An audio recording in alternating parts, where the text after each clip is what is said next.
না, নিজেকে কাপুরুষ মনে করিয়েন না, নিজেকে পুরুষ মনে করেন। আপনি পুরুষ, বসে আছেন, স্ত্রী বাজার যাবে মানে আপনি বলেন কি? 10টার সময় বাজারে ঢোকে, বিকাল 3টায় ফিরে আসে, কত মানুষ তাকে ধাক্কা মেরেছে আপনি জানেন না? আপনি কি কাপুরুষ? আপনি কি আগাছা? আপনি কি কাপুরুষ? আপনি কি আগাছা? ওই যে বাজার পূর্ণ করেছে মেয়েটা, ওর কি বাপ নাই? ও কি অমুসলিমের মেয়ে?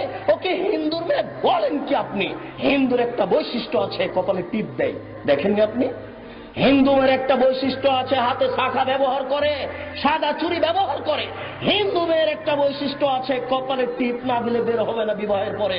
বাজার দখল করেছে আপনার মেয়ে, নিজেকে কাপুরুষ মনে করিয়েন না। ঠিক আপনার জীবনে জন্ম দিতে পারলেই বাপ হওয়া যায় না, প্রসাব করাতে পারলেই মা হওয়া যায় না। পাগলিও বাচ্চা প্রসাব করাতে পারে, পাগলিও বাচ্চাকে দুধ পান করাতে পারে, পাগলও বাচ্চা জন্ম দিতে পারে। পাগলের মধ্যে আর আপনার মধ্যে পার্থক্য কি?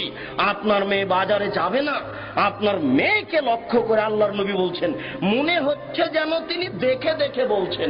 আপনার মেয়েকে লক্ষ্য করে আল্লাহর নবী বলছেন, মনে হচ্ছে যেন তিনি আপনার মেয়েকে দেখে দেখে বলছেন। আল্লাহ রাসূল বলছেন, নেসাউন, মহিলা কাছে এতন, কাপড় পরে থাকবে, আর এতন উলঙ্গ। এই যে আপনার মেয়ে ফতোয়া গায়ে দিয়ে আছে, আপনি দেখেন না? চোখটা একটু নিচু হয় না? ছি ছি ছি, জন্ম দিতে পারলে পিতা হওয়া যায়। দুঃখিত, আপনার পরিবর্তনের জন্য এসেছি, মনে কিছু নিয়েন না। এই মাইকের আওয়াজ যতদূর পর্যন্ত যাচ্ছে, সকল দিনই ভাই বোনকে বলছি, উপস্থিত বৈঠকের মুসলিম বোন, আপনার লজ্জা কামনা করি, আপনার ইতস্তবোধ কামনা করি, আপনার লজ্জাবোধ কামনা করি। 24 ঘন্টার মধ্যে আপনি পোশাক পরিবর্তন করুন।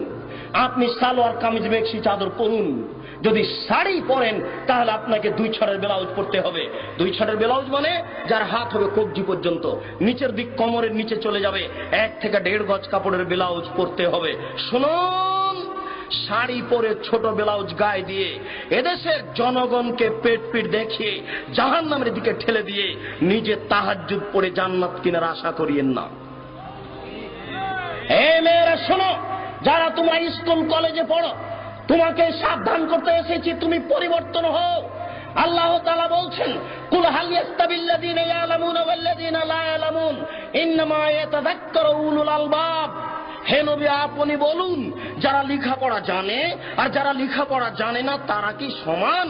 নিশ্চয়ই শিক্ষিত মানুষ উপদেশ গ্রহণ করে, নিশ্চয়ই শিক্ষিত মানুষ উপদেশ গ্রহণ করে, নিশ্চয়ই শিক্ষিতা নারী উপদেশ গ্রহণ করে।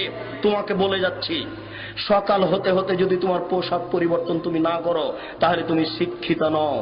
তোমাকে বলে যাচ্ছি, আল্লাহ বলেছেন 24 ঘন্টার মধ্যে তুমি যদি পোশাক পরিবর্তন না করো তাহলে তুমি শিক্ষিত নও। উপস্থিত বৈঠকের মুসলিম বোন, আপনাকে অনুরোধ করে বলছি, 24 ঘন্টার মধ্যে আপনি পোশাক পরিবর্তন করুন।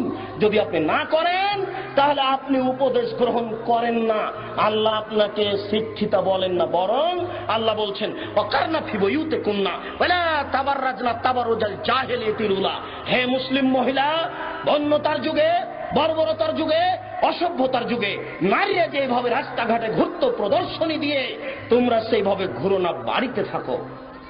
যারা নগ্ন হয়ে চলে, যারা ফতোয়া গায়ে দেয়, যারা ছোট ব্লাউজ পরে, যারা মাথার চুলকে ছোট করে খাটো করে, যারা জিন্স কাপড়ের প্যান্ট পরে গেঞ্জি গায়ে দিয়ে উলঙ্গ হয়ে জাতির সামনে ঘুরে, এরা শিক্ষিতা নয়। আল্লাহ তাদেরকে বলছেন, এরা বন্য, এরা বর্বর, এরা অসভ্য, এরা অশিক্ষিতা। অতএব